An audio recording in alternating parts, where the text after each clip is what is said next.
No.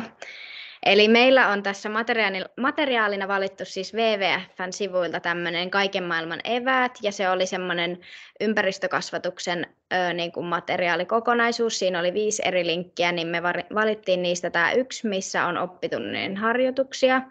Ja tässä tämä oli jakautunut tämä materiaali, että oli alkuun harjoituksia, sitten oli oppitunnin keskelle ja sitten oli oppitunnin loppuun. Tuossa näkyy nuo alkuharjoitukset ja sitten tässä on noita oppitunnin keskelle ja oppitunnin loppuun tulevia harjoituksia. Ja niin kuin tästä huomaa, niin noihin kaikkiin on niin kuin vaihtoehtoja, että voi valita itse niistä. Ja sitten tuossa näkyy myös nuo tarvikkeet, että mitä siihen tarvitaan. Jeps, ja sitten voidaankin mennä tämän materiaalin näihin vahvuuksiin. Ja niin kuin tuossa Peppi sanoikin alkuun, niin tuossa on selkeä alku, loppu ja sitten keskikohta. Ja se tekee tästä aika hyvää harjoituksen. Eli tosiaan opettajan on helppo pitää sitten tuntia suoraan näiden valmiiksi jaoteltujen struktuurien mukaan. Ja lisäksi, koska tässä on nyt useampia eri vaihtoehtoja, niin sen lisäksi sitten opettaja pystyy sieltä mielekkäät harjoitukset ja omalle luokalle sopivat harjoitukset sitten valitsemaan. Eli löytyy tosiaan paljon vaihtoehtoja ja selkeä struktuuri, niin siinä on osa vahvuuksia. Kyllä, ja vahvuutena myös, niin WWF-sivulta tosiaan nämä kaikki löytyy täysin ilmaisia, että se on kaikille ihan saavutettavissa nämä materiaalit. Siellä on muutakin paljon kattavasti, ja sitten tässä oppimateriaalissa käytetyt nuo tarvikkeet ynnä muut, niin nekin löytyy sieltä, että oikein näppärä. Sen lisäksi vahvuutena niin on monipuolinen, useita oppineita integroiva kokonaisuus, että tähän esimerkiksi integroituu draamaa ja ympäristökasvatusta.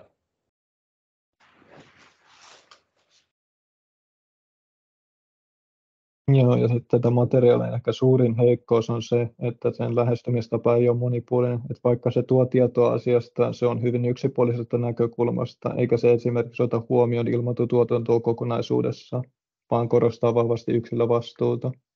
Lisäksi sitten se ei ota yhtään huomioon esteitä, miten oppilaat ei ehkä pysty vaikuttamaan niiden perheen ruokatottumuksiin, koska se liittyy vanhempien varallisuuteen, se liittyy vanhempien aikaan, miten niillä on aikaa tehdä ruokaa, ja sitten vanhempien omaan maailmankuvaan. Sitten toisena heikkoutena on se toiminnallisuus.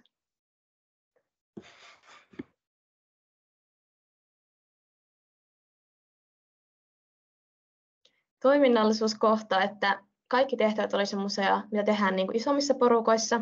Ja olisi hyvä, että olisi tämmöisiä yksilöllisiä tehtäviä, että saadaan monipuolisuutta siihen. Ja nämä voisi olla esimerkiksi ihan tehtävämonisteita tai sitten netissä tehtäviä.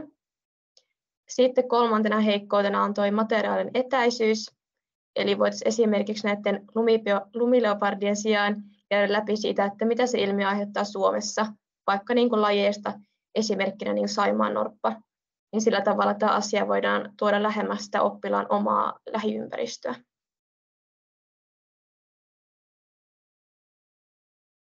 Sittenpä noista oppimateriaalin uhkista, niin nuo harjoituksen tavoitteet ei välttämättä toteudu, jos oppilailla ei ole tarpeeksi ennakkotietoa tästä käsiteltävästä aiheesta, että tässäkin opettajalla on suuri merkitys ja vastuu. Ja osittain osa niistä harjoitteista vaati tosi paljon valmisteluja opettajalta ja osittain ne oli aika puutteellisia. Ja sitten osa harjoituksista vaati aika heittäytyvän ryhmän. Et esimerkiksi siinä sanaselitysharjoitteessa niin oppilas saattaa ahdistua, kun pitää mennä sinne luokan eteen selittämään sitä tiettyä sanaa. Ja niin kuin aikaisemmin jo mainittiinkin, niin tuossa oppimateriaalissa aika paljon yksinkertaistettiin niitä asioita, mikä on toisaalta hyvä, siis varsinkin pienimmille oppilaille, mutta sitten esimerkiksi kutosluokkalaiset pystyisivät hyvin käsittelemään eri näkökulmia liittyen tähän aiheeseen. Ja sitten oppilaalla on kyllä aika rajalliset keinot vaikuttaa esimerkiksi perheen ruokailutottumuksiin. Ja viimeisenä meillä on nämä mahdollisuudet täällä, eli leikillinen lähestymistapa. on hyvä mahdollisuus, koska se innostaa niitä oppilaita osallistumaan, kun pääsee oppimaan uutta sen leikin kautta ja semmoisen toiminnallisuuden kautta. Ja sitten harjoituksien muokkaaminen myös vanhemmille oppilaille on tässä listattuna, koska niitä tosi kätevästi pystyy muokkaamaan niitä sanoja esimerkiksi tuossa Porina-ryhmässä niin haastavammiksi niille vanhemmille oppilaille.